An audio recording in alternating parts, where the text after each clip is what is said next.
ఒక దేవుడు మనిషైతే తన తల్లికి ఎడమైతే విలపించే అనురాగం విలువెంతో తెలిసేది.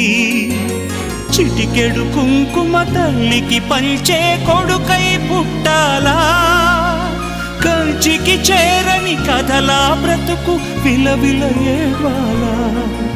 7 అడుగుల జీవితమా ఇది దేవుడి శాసనమా, ఏడ్పించే నాగతమా ఓదార్చని జీవితమా.